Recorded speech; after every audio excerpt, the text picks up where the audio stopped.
سب سے اہم اور سب سے اصل وجہ ہے کہ آج ہم جو زوال میں ہیں، پستی میں ہیں اور عروج پہ ہم کہیں نظر نہیں آ رہے، وہ ہے ہم نے اصل چیز توحید کو، ایک اللہ کو ماننا جیسا اس کا حق تھا وہ چھوڑ دیا۔ جس دن ہم واپس اپنی توحید پر آ جائیں گے اور جو رب ہمارے لیے پسند کرتا اور جو چاہتا ہے وہ ہم کرنے لگیں گے، جس میں سب سے اول فرائض کرنے لگیں گے، تو آپ دیکھیں گے کایا پلٹ جائیں گی ممالک کی، کایا پلٹ جائیں گی مسلمانوں کی، اور اس دنیا کے اندر پھر سے مسلمان وہ چیز بن جائیں گے جو انسانیت کی ضرورت ہوتے ہیں۔ جیسا ماضی میں پاسٹ میں آپ نے دیکھا، مسلمان انسانیت کی ضرورت ہے۔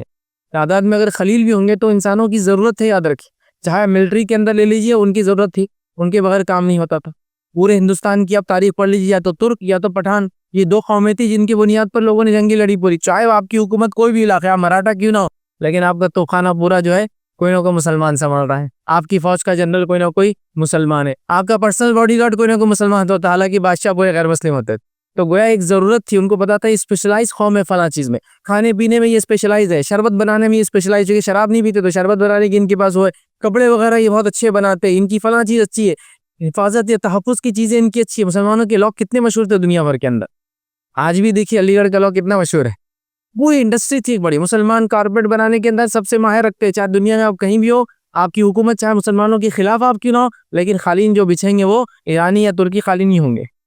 آپ سمجھ رہے؟ تو گویا مسلمان انسانیت کی ضرورت تھی، چاہے آپ ان کو اچھا سمجھو یا برا سمجھو، تو وہ دور پھر آ جائیں گا جب مسلمان انسانیت کی ضرورت بن بیٹھیں گے۔ تو یہ اصل چیز ہے، یاد رکھیں، وہ تبھی ہوتا ہے جب ہم اللہ کے محبوب بندے بن جاتے ہیں، اور وہ تبھی ہوتا ہے جب ہم توحید پہ قائم رہ کر وہ کام کرتے جو ہمارا رب پسند کرتا ہے، جس کی مثال صحابہ، تابعین، تبع تابعین، سلف صالحین ہے، کہ جو تعداد میں کم تھے، قلیل تھے، لیکن ان کی زبان، ان کا کلچر سمجھتے نا، ثقافت جس کو کہیں گے، ان کا کلچر، ان کی زبان، ان کی ہر چیز جو لوگوں پہ جو حکومت کرتی تھی، مطلب لوگ اس کو چاہتے تھے ویسا کرنا، وہ چیزیں کرنا، بہرحال وقت نہیں ہے، ورنہ اتنی کچھ چیزیں یاد رکھیں کہ مسلمانوں نے جو انسانیت کو دی، انسانیت نے مسلمانوں سے لیا، اور وہ آج بھی ہماری مقروض ہے، مسلمانوں کی مقروض ہے۔ وجہ یہ تھی کہ مسلمان اللہ کے محبوب تھے، جب وہ اللہ کے محبوب تھے تو اللہ رب العزت نے ان کی محبت انسانوں کے دلوں میں ڈال دی تھی۔ جب ہم نے اللہ سے ہماری محبت کم ہوئی، ہم نے شرک کرنا شروع کر دیا، اور اللہ نے جو چیزیں ہم پر فرائض عائد کی جو کہ اس کو پسند ہے، اس لیے اس نے ہم پر فریضہ کیا ہے، ان چیزوں کو چھوڑ دیا، نتیجہ یہ ہوا کہ ہم پیچھے ہو گئے۔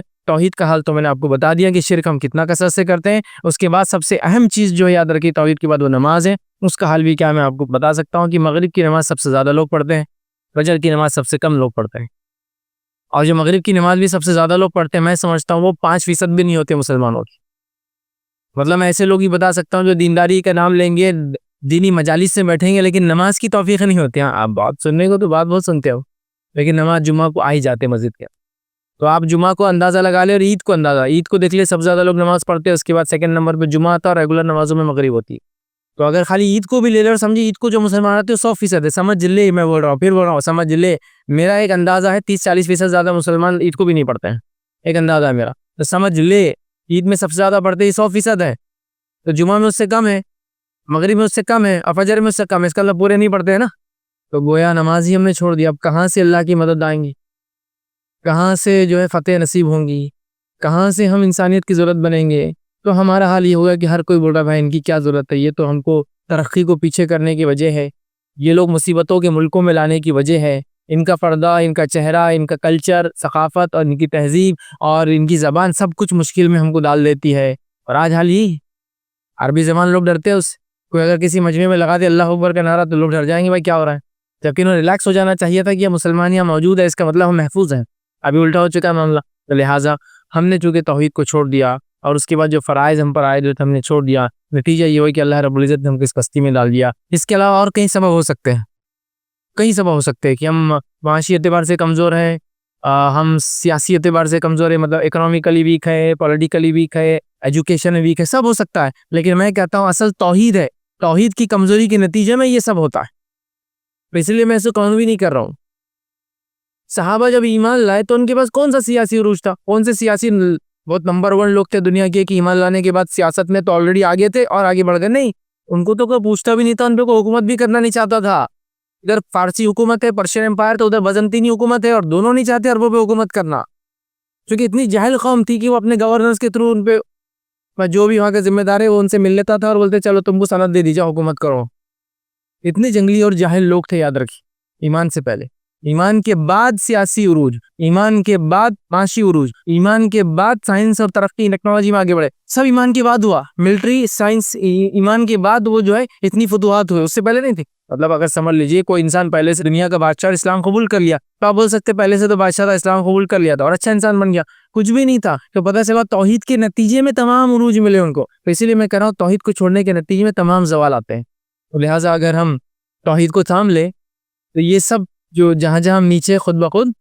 معاملات اوپر بڑھتے چلے جاتے ہیں. تو لہٰذا کئی اور وجوہات، 100 وجوہات آپ بول سکتے ہوں گی، لیکن میں اصل وجوہات یا وجہ توحید کو مانتا ہوں کہ توحید کو چھوڑنا اور شرک کو اختیار کرنا ہے، اور اس کے بعد اللہ نے جو فرائض عائد کی اس کو چھوڑنا ہے. یہ کر لیں گے تو واپس ہر قسم کے عروج مسلمانوں کو نصیب ہو جائیں گے.